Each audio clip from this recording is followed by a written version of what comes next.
तो चलिए दोस्तों, आप सभी को ब्रिक्सोविस्ट क्लास में बहुत बहुत स्वागत है। कैसे हैं दोस्तों आप सभी? कमेंट्स में जरूर बताइएगा। दोस्तों, आज का वीडियो उन सारे विद्यार्थियों के लिए है जो इस बार 12वीं क्लास में अपना कदम डाले हैं। तो दोस्तों, आज 12वीं क्लास के मैथ में सेकेंड बुक में हम वेक्टर अलजेब्रा को लेकर आए हैं। और दोस्तों, आप फर्स्ट बुक के साथ साथ सेकेंड बुक को भी बहुत अच्छे तरीके से पढ़ सकते हैं। तो दोस्तों, ये अवसर आप मत गंवाइए। दूसरी बात, आप अपने से वादा करिए कि मैं जितना वेक्टर अलजेब्रा का वीडियो बना रहा हूं उन सारे वीडियो को देखनी है और मैथ को एकदम करनी है मजबूत।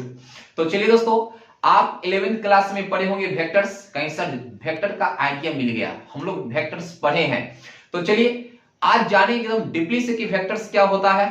तो चलिए दोस्तों, आज क्लास स्टार्ट करते हैं। अगर ये वीडियो पसंद आए तो दोस्तों में जरूर शेयर करिएगा, लाइक करिएगा और चैनल को भी सब्सक्राइब करिएगा। तो चलिए, सबसे पहले एक प्रॉब्लम हम आपके सामने क्रिएट करेंगे। हम आपसे पूछेंगे कि बताइए वेक्टर्स क्या है। क्या दोस्तों बता सकते हैं? चलिए मैं बता रहा हूं कि वेक्टर्स क्या होता है। तो यहां पर देखिए, वेक्टर्स क्या होता है भाई, यहां पर समझिए। देखिए, वेक्टर्स में दो चीज होता है। कहीं सर नाम बताइए। लीजिए, जो वेक्टर होता है, वेक्टर में मैग्नीट्यूड के साथ साथ डायरेक्शन होता है। कहीं जी सर ऐसी बात है, यानी जिस क्वांटिटीज में मैग्नीट्यूड के साथ साथ डायरेक्शन होता है उस क्वांटिटीज को हम क्या बोलते हैं? वेक्टर्स बोलते हैं। क्या बात है, कहीं सर दिमाग में जाकर सेट कर गया, सीधे उतर गया। अब यहां पर देखिए, यानी बहुत सारे आप एग्जांपल जानते होंगे वेक्टर का। डिस्प्लेसमेंट होता है, वेलोसिटी होता है, एक्सेलरेशन होता है, फोर्स होता है, टॉर्क होता है, इलेक्ट्रिक फील्ड होता है, मैग्नेटिक फील्ड होता है। इस सारे के सारे वेक्टर क्वांटिटीज है। इस बिल्कुल समझ में आया होगा। अब यहां पर हम समझेंगे सदिशों का निरूपण। भाई इस बात को समझ गए ना तो सच में बता रहा हूं दोस्तों, वेक्टर के क्वेश्चंस को आप हिला सकते हैं, एकदम बिल्कुल हिला सकते हैं।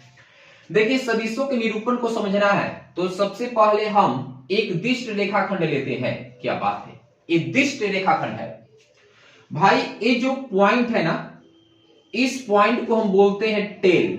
क्या बात है, इसको एक और नाम से हम जान सकते हैं, इसको बोलते हैं स्टार्टिंग पॉइंट। Well done. कहीं जिस सर यहां तक समझ में आया भाई। ये जो आप पॉइंट दिख रहे हैं, इस पॉइंट को हम बोलते हैं हेड, और इसको एक और नाम से जान सकते हैं, इसको हम बोलेंगे यहां पर एंड पॉइंट। And point. और यहां पर जो आप दिष्ट रेखाखंड देख रहे हैं, इसको हम यहां पर बोल दिए ए वेक्टर। तो कहेंगे सर, जो वेक्टर होता है, वेक्टर के पास दो चीज होता है, मैग्नीट्यूड होता है, डायरेक्शन होता है। तो कहेंगे सर ए वेक्टर के परिमाण को बताइए। तो दोस्तों यहां पर देखिए, जो रेखाखंड की लंबाई है, यहां पर जो आप देख रहे हैं, जो रेखाखंड की लंबाई है, ये क्या है जी? सदिश का परिमाण है। तो सदिश तो यहां पर ए वेक्टर है, तो ए वेक्टर के परिमाण को मोड ए वेक्टर से लिखते हैं। कहेंगे सर ऐसी बात है, मतलब ए वेक्टर का मैग्नीट्यूड को मोड ए वेक्टर से लिखते हैं, जो यहां पर देख रहे हैं। तो रेखाखंड की लंबाई को हम सदिश का क्या बोलेंगे? परिमाण बोलेंगे। और आप डायरेक्शन तो देख ही रहे हैं। तो दोस्तों इस तरीके से हम सदिशों का निरूपण करते हैं, मतलब इस बात को लिख सकते हैं। यहां पर सदिश को दिष्ट रेखाखंड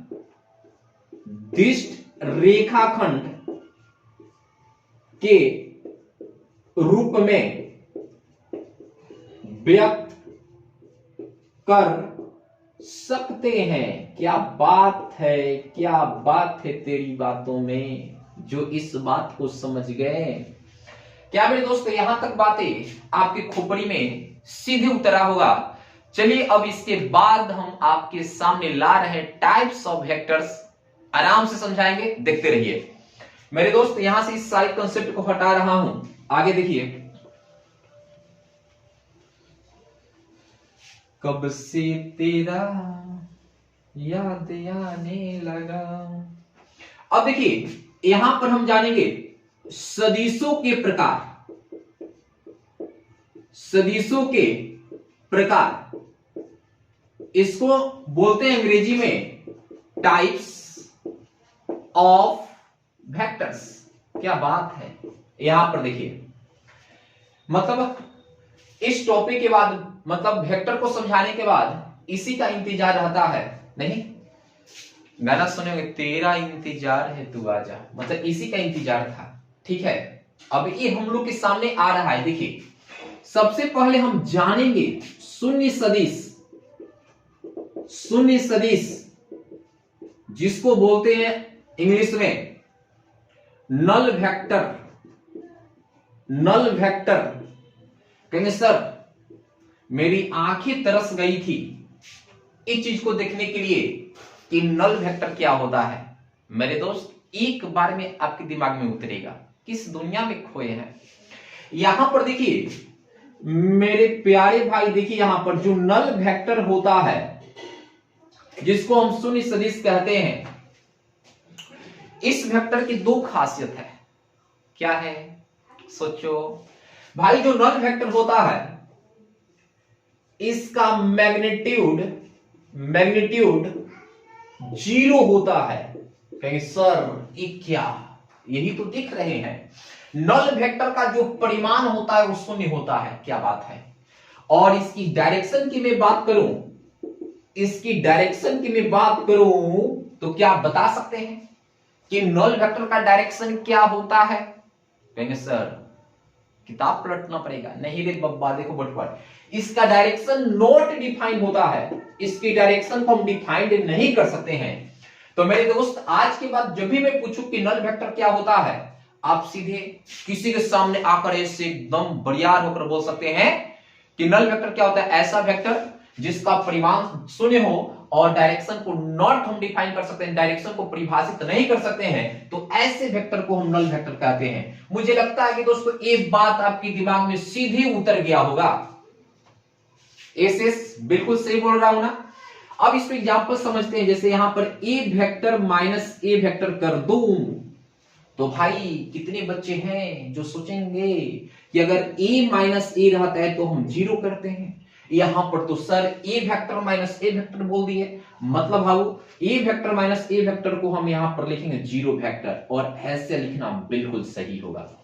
तो भाई बेसिकली आपको समझ में आ गया कि यहां पर नल वेक्टर को आप देख रहे हैं, मतलब ऐसा वेक्टर जिसका परिमाण शून्य हो और दिशा नॉट डिफाइन हो, तो दोस्तों ऐसे वेक्टर को हम नल वेक्टर कहते हैं। क्या मेरे दोस्त आपके दिमाग में ये बातें धीरे धीरे से उतरी कि नहीं, आप जरूर बताइए कमेंट्स में। आइए आगे मैं बढ़ रहा हूं। अब यहां पर देखिएगा, थोड़ा फास्ट में पढ़ाऊंगा, देखते रहिए। अब यहां पर आगे देखिए 2 नंबर जानेंगे। 2 नंबर यूनिट वेक्टर, जिसका मुझे था इंतजार, इसका बहुत देरों से इंतजार था, यूनिट वेक्टर। अब इसका इंतजार क्यों था, कुछ ना कुछ राज होगा। अगर आप किसी को याद करते हैं तो कुछ ना कुछ कारण तो होगा। हाँ भाई समझ जाओ कि मैं इसको बहुत देर से इंतजार कर रहे थे, तो कुछ ना कुछ इसके पीछे दाल में कला है। इसके दाल में कला यह है, इसमें यह कला है कि बहुत ऐसे बच्चे होते हैं जिसको अभी तक पता नहीं होता है कि यूनिट वेक्टर बोलते किसको है। फॉर्मूला रट लेता है, बट ओरिजिनल तरीके से सही कंसेप्ट मिला नहीं होता है कि यूनिट वेक्टर क्या होता है। तो भाई मैं आपको बता दूं कि इसका बहुत प्यारा सा नाम है इकाई सदिश। और जो इकाई सदिश होता है, क्या होता है, एक वेक्टर का बेटा होता है। जैसे यहां पर देखिए एकदम मस्त बात है, यहां पर मस्त बात है, यहां पर वेक्टर है, तो यहां पर देखिए, यहां पर आप देखिए जो यूनिट वेक्टर होता है, मतलब वेक्टर का बेटा होता है, और यहां पर देखिए यूनिट वेक्टर यानी वेक्टर का बेटा होता है। देखिए यहां पर लिखिए सन है, मतलब इसका अर्थ है कि दुनिया में ऐसा कोई भी प्राणी नहीं होगा जो आपसे अगर वेक्टर के बारे में पूछे तो सबसे पहले यूनिट वेक्टर के बारे में ही आपसे पूछेगा, अगर वो अच्छे तरीके से जानता है तो। नहीं, क्योंकि इसमें बच्चे बहुत डाउट करते हैं और इस पर बहुत सारे क्वेश्चंस ऑब्जेक्टिव देता है और बनाने वाला क्वेश्चंस भी देता है, इसलिए लोग ज्यादा यही क्वेश्चंस पूछते हैं। तो मैंने बताया कि वेक्टर का ये बेटा होता है यूनिट वेक्टर। और एक बात दिमाग में डाल लीजिए कि कभी भी क्वेश्चंस डायरेक्ट आपको यूनिट वेक्टर नहीं बोलेगा निकालने के लिए। यूनिट वेक्टर किसी वेक्टर के अनुदिश निकाला जाता है। कहेंगे सर क्या बोले, समझ में नहीं आया। यहां पर लिख रहा हूं, देखिए यहां पर ए वेक्टर के अनुदिश इकाई सदिश, ए वेक्टर के अनुदिश इकाई सदिश को हम एक कैप से लिखते हैं। किससे लिखते हैं जी? एक कैप से लिखते हैं। मतलब कभी आपसे डायरेक्ट यूनिट वेक्टर नहीं पूछा जाएगा कि यूनिट वेक्टर क्या होता है। जो यूनिट वेक्टर निकालते हैं किसी सदिश के अनुदिश निकाला जाता है। मेरी बात समझे, जो यूनिट वेक्टर होता है किसी सदिश के अनुदिश निकाला जाता है। तो दोस्तों ए वेक्टर के अनुदिश इकाई सदिश को हम एक कैप से लिखेंगे। और यहां पर जो एक कैप देख रहे हैं इसी को इकाई सदिश बोलते हैं। और एक कैप कैसे प्राप्त करेंगे? तो भाई सिंपल सा है, ए वेक्टर है तो ए वेक्टर, और ए वेक्टर में ए वेक्टर के परिमाण से हम भाग दे देंगे तो हमें एक कैप मिल जाएगा। इस बात को अपने खोपड़ी में उतार लो। यानी इसका अर्थ है कि मैं आपसे पूछूं कि सी कैप का फॉर्मूला क्या होगा? अरे हो सकते हैं, यानी सी कैप का फॉर्मूला सी वेक्टर अपॉन क्या होगा? मॉड सी वेक्टर हो जाएगा। मैं पूछ दूं कि डी कैप का सूत्र क्या होगा? इसका अर्थ होगा डी वेक्टर बटा मॉड डी वेक्टर हो जाएगा। कहेंगे सर वाह क्या बात है, मतलब पूरी तरीके से समझ में आ गया, क्या बात है। अब एक काम करेंगे, कहेंगे सर इसको थोड़ा फिगर से समझाइए कि यूनिट वेक्टर क्या होता है। तो मैंने अभी बताया कि जो यूनिट वेक्टर होता है किसी वेक्टर के अनुदिश निकाला जाता है। तो एक काम करेंगे, यहां पर ए वेक्टर के अनुदिश इकाई, यहां पर सदिश लिखना भूल गए हैं। यहां पर देखिए इसको फिगर समझते हैं। यहां पर हमारे पास ए वेक्टर है, आराम से समझिएगा, इसको मैं फिगर समझा रहा हूं। ए वेक्टर है और इसकी परिमाण की बात करूं ए वेक्टर की, तो ए वेक्टर का यहां पर परिमाण हो गया, यहां तक क्लियर हो गया। देखिए एक यूनिट के वेक्टर को हमें लिखना हो तो देखिए एक यूनिट के वेक्टर को हम एक कैप से लिखते हैं। और इसी एक कैप को हम क्या बोलते हैं जी? यूनिट वेक्टर बोलते हैं। और यहां पर देखिए यहां से यहां तक जो इसका परिमाण होगा वो क्या होगा?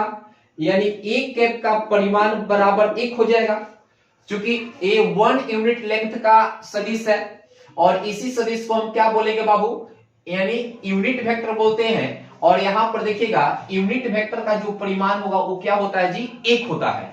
मतलब इसको यूं बोल सकते हैं, आप समझिएगा कि मान लेते हैं कि यहां पर इस बात को समझिए कि 5 यूनिट लेंथ का एक वेक्टर है। तो भाई एक यूनिट लेंथ का जो वेक्टर होता है उसी को हम बोलते हैं यूनिट वेक्टर। क्या मेरी बात समझ में आया? और निकालेंगे कैसे? इस ए वेक्टर को निकालेंगे कैसे? मतलब एक कैप बराबर ए वेक्टर बटा इसके मॉडुलस से इसमें भाग दे देंगे तो एक कैप मिल जाएगा। और एक यहां पर ऑब्जेक्टिव और मिला कि एक कैप का परिमाण बराबर क्या होगा जी? 1 होगा। ये भी बात अपने खोपड़ी में डाल लीजिए। I hope that unit vector आपको पूरी तरीके से क्लियर हो गया होगा। ये जो बातें मैंने आपको बताया ये भी क्लियर हो गया होगा कि मान लीजिए कि 5 यूनिट लेंथ का एक वेक्टर है, तो भाई एक यूनिट लेंथ का जो वेक्टर होता है उसी वेक्टर को हम बोलते हैं यूनिट वेक्टर। बिल्कुल। चलिए मेरे दोस्त, इसका इंतजार था, इंतजार की घड़ी खत्म होता हुआ आइए आगे हम समझते हैं। अब यहां पर हम समझेंगे एकदम दर्दनाक बातें मैं बता रहा हूं मेरे दोस्त, आप देखते रहिए, देखिएगा इतना मैथ मजबूत हो जाएगा जिसका कोई जवाब नहीं रहेगा। अब हम यहां पर समझेंगे 3 number equal vector. Equal vectors, अगर देखिए हमारे पास दो सदिश है ए वेक्टर और बी वेक्टर, वो इक्वल वेक्टर कब कहे जाएंगे? जब दोनों वेक्टर का परिमाण समान और दिशा समान हो। जैसे यहां पर देखिएगा ए आपका ए वेक्टर हो गया और यहां पर देखिए ए आपका बी वेक्टर हो गया। देखिए दोनों वेक्टर का क्या है बाबू? परिमाण समान है यहां पर देखिए, और दोनों का डायरेक्शन एक ही दिशा में है। तो दोस्तों यहां पर ये क्या हो जाएगा? ए वेक्टर बराबर बी वेक्टर। मतलब आपको बात समझ में आ गया होगा कि अगर हमारे पास दो सदिश है तो दोनों सदिश का परिमाण और दिशा समान होगा तो दोस्तों हम क्या बोलेंगे उन दोनों सदिशों को कि दोनों सदिश एक दूसरे के क्या है जी, बराबर है। तो चलिए यहां पर इक्वल वेक्टर आपको समझ में आ गया। अब इसके आगे यहां से देखिए मेरे दोस्त, यहां से देखिएगा मैथ मतलब एकदम तगड़ा हो जाएगा। यानी यहां पर देखिए हम आपको बताने वाले हैं जबरदस्त कॉन्सेप्ट। यहां पर एक जबरदस्त कॉन्सेप्ट आ रहा है। चलिए यहां पर देखिए हमारे पास ए वेक्टर है। क्या देख रहे हैं कि हमारे पास ए वेक्टर है और इस वेक्टर में मैं के से गुणा कर दूं, ये लाइन है, के से गुणा कर दूं तो क्या होगा, के इंटू ए वेक्टर बनेगा। यानी यहां पर के कोई कांस्टेंट है, यहां पर के मान 0 नहीं होनी चाहिए, 0 के बराबर नहीं होनी चाहिए। तो ए वेक्टर में जब हम के से गुणा करेंगे तो क्या होगा, के इंटू ए वेक्टर हो जाएगा। यहां पर देखिए हमारे पास ए वेक्टर हो गया। अब हम आपसे लंबा लंबा क्वेश्चन पूछेंगे। हम आपसे पूछेंगे कि भाई इस ए वेक्टर का हमें 2a वेक्टर दे दो, इस ए वेक्टर का हमें -3a वेक्टर दे दो, इस ए वेक्टर का ए वेक्टर बटा 2 दे दो। सर कितना खतरनाक खतरनाक क्वेश्चन बता रहे हैं। तो मेरे दोस्त इसका अर्थ क्या हुआ, मतलब जो ए वेक्टर है इसकी परिमाण का क्या करना होगा, दुगुना। इसके परिमाण को दुगुना करना होगा। तो चलिए इसके परिमाण को मैंने दुगुना कर दिए और यहां पर हो जाएगा इस वेक्टर का ये क्या हो जाएगा, 2a वेक्टर हो गया। कहेंगे सर एकदम बात समझ में आ गया। यहां पर देखिएगा तो आप चौंक जाइएगा। परिमाण को तो 3 गुना करना है, 3 गुना करना है, लेकिन ये जो माइनस, ये जो नेगेटिव साइन है, अगर ये वेक्टर इस दिशा में है तो नेगेटिव साइन के लिए वेक्टर को इसके ऑपोजिट करना होगा और ए वेक्टर का 3 गुना। तो चलिए ए वेक्टर का मैं 3 गुना यहां पर आपको दिखा दे रहा हूं। ए आपका हो जाएगा 3a वेक्टर हो जाएगा ए वेक्टर का। और ये तो बहुत सिंपल सी बात है, जो वेक्टर है उसका आधा परिमाण, तो यहां पर ये क्या हो जाएगा, a/2 वेक्टर हो जाएगा। आई होप डेट आपको बहुत अच्छे तरीके से ये भी कंसेप्ट क्लियर हो गया होगा। कोई प्रॉब्लम नहीं ना रे बाबा, 1% प्रॉब्लम नहीं हुआ होगा। तो यहां पर एक बात देखिए, यहां पर जो हम वेक्टर में कांस्टेंट नंबर से गुणा कर रहे हैं, ये क्या कर दे रहा है, ए वेक्टर के परिमाण को बढ़ा दे रहा है या ए वेक्टर के परिमाण को घटा दे रहा है। आई होप डेट आपको क्लियर हो गया होगा। आइए आगे बढ़ते हैं, आगे समझते हैं दोस्तों। यानी यहां पर समझेंगे सह आदिम सदिश, सह आदिम सदिश जिसको अंग्रेजी में बोलते हैं को इनिशियल वेक्टर्स। को इनिशियल वेक्टर्स किसको बोलते हैं, अरे सिंपल सी बात है, वे सभी सदिश जिसका प्रारंभिक बिंदु एक ही हो। यानी वे सभी सदिशों जो एक बिंदु से, ऐसे भी लिख सकते हैं, जो एक बिंदु से निकलते हैं, जो एक बिंदु से निकलते हैं, तो उन सारे सदिशों को हम को इनिशियल वेक्टर्स बोलेंगे। एक बार पढ़िए, वे सभी सदिशों जो एक बिंदु से निकलते हैं। यहां पर देखिए, यहां पर देखिए एक वेक्टर, यहां पर ए वेक्टर है और यहां पर एक बी वेक्टर है और एक यहां पर सी वेक्टर है। देखिए ये जो तीनों वेक्टर है यहां से इस पॉइंट से निकला है, मतलब इसका इनिशियल पॉइंट एक ही है। तो दोस्तों हम बोल सकते हैं कि A vector comma B vector and C vector are को इनिशियल वेक्टर्स। सर क्या गजब का कॉन्सेप्ट है। यानी वे सभी सदिश जो एक बिंदु से निकलते हैं, देखिए ए बी सदिश यहीं से निकला है, ए बी सदिश यहीं से निकला है, ए बी सदिश यहीं से निकला है, तो ए वेक्टर बी वेक्टर और सी वेक्टर क्या होंगे जी, को इनिशियल वेक्टर होंगे। यहां तक बात समझ में आ गया होगा।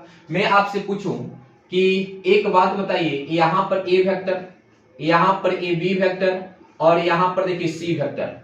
अब यहां पर मैं सवाल करूं कि क्या ए वेक्टर बी वेक्टर और सी वेक्टर को इनिशियल वेक्टर है, तो नहीं है।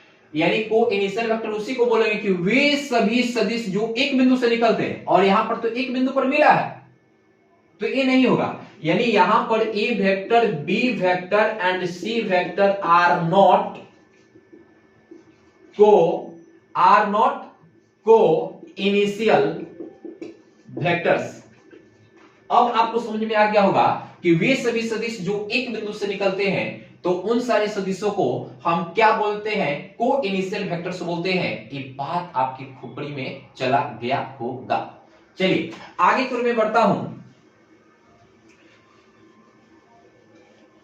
यहां पर अब हम जानेंगे एकदम जबरदस्त कंसेप्ट, यानी समानांतर।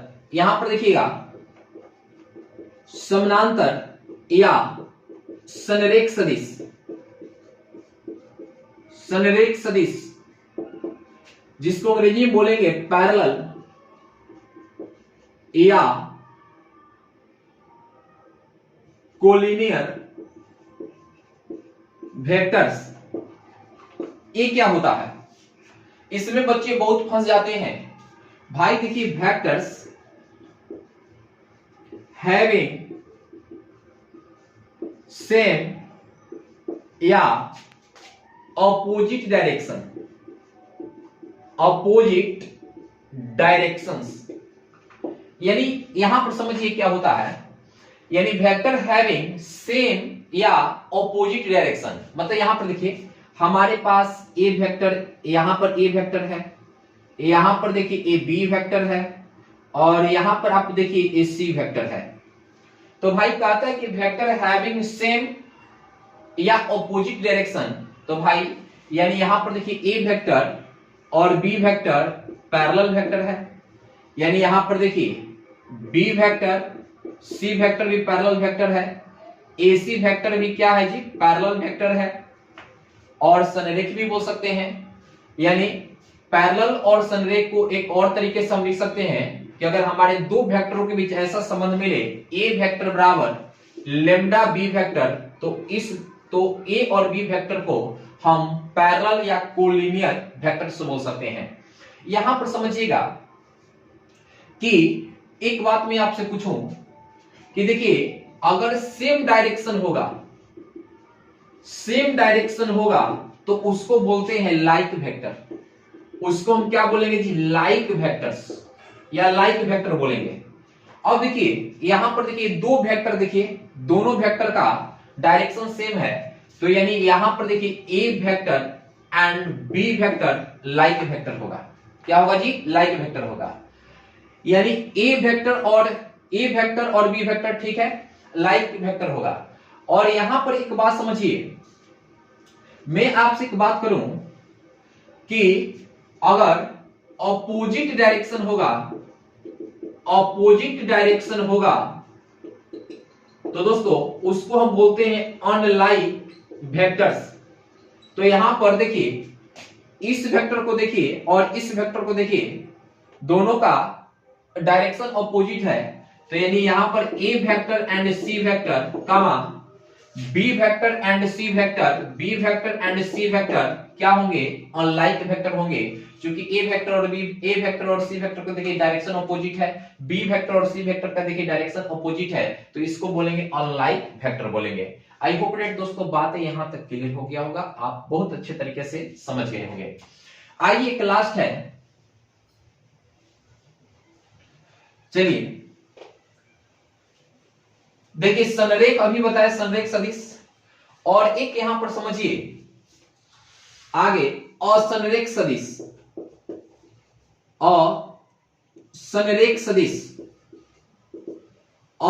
सदिश जिसको हम बोलते हैं नॉन कोलिनियर वेक्टर्स। देखिए असंरेख सदिश कब बोलेंगे, अगर हमारे पास दो वेक्टर है, दोनों वेक्टर की डायरेक्शन मतलब अलग अलग हो। जैसे एक वेक्टर यहां पर ए वेक्टर हो गया और एक वेक्टर यहां पर बी वेक्टर हो गया, अलग अलग दिशा में है। एक बात पर और आपको ध्यान देना होगा कि अगर ए पैरेलल नहीं होनी चाहिए, ए मतलब क्या होनी चाहिए, मतलब सेम डायरेक्शन में नहीं होनी चाहिए या ऑपोजिट डायरेक्शन में नहीं होनी चाहिए। एक वेक्टर इधर है, एक वेक्टर इधर है, तब इसको हम क्या बोल देंगे, नॉन कोलिनियर वेक्टर बोल सकते हैं, और इसको बोलेंगे। बात आपको समझ में आ गया होगा। तो आई होप फ्रेंड दोस्तों आज मैंने जो आपको बताया कि वेक्टर क्या होता है, वेक्टर को कैसे रिप्रेजेंट करेंगे, रिप्रेजेंटेशन करेंगे, उसके बाद टाइप्स ऑफ वेक्टर को मैंने पूरी तरीके से, यूनिट वेक्टर को पूरी तरीके से आपको समझाने की कोशिश की है। उम्मीद है कि ये वीडियो आपको जरूर समझ में आया होगा।